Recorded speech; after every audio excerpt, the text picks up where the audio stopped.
JMS is pH neutral to slightly alkaline versus IMO, which is acidic.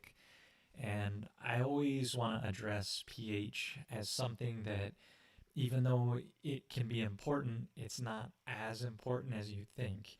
Because if you can get good organic material into your soil, good organic matter, when that material converts to matter, you build humic structures, then the microbes start to manage your pH. And it's not about this macro picture of what pH is my soil, because you don't want your pH to be your soil to be some certain pH. Actually, you want the microbes to dictate the pH, because they will change it from being more alkaline or more acidic based on what minerals they want to solubilize.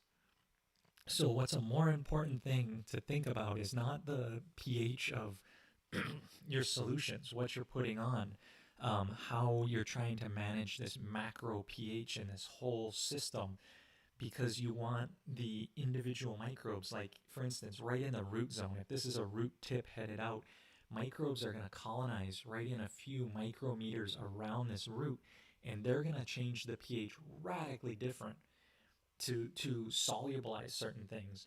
And fungus is going to reach out from those root tips deep into your soil, and it's going to change the pH there to then send that nutrient through the mycelial or the hyphae network back to your root in exchange for certain sugars and different root exudates.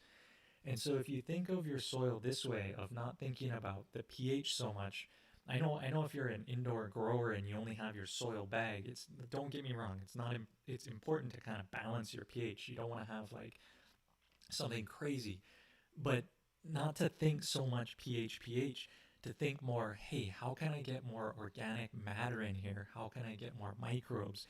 And that's going to provide much more long-term stability, and your microbes are going to then be able to solubilize things when they need to, and you're not going to have nutrient lockout and those types of things.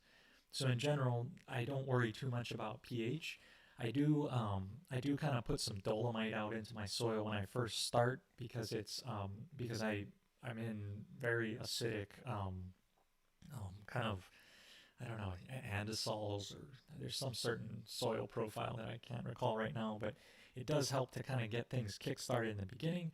But largely my focus is on the getting the biology out there and making that happen. So last little few more questions here from these, and then I'll jump into I got actually a few email questions, which I encourage you to do, and then jump to the live, or maybe who knows if I'll follow that order. But so Greg was asking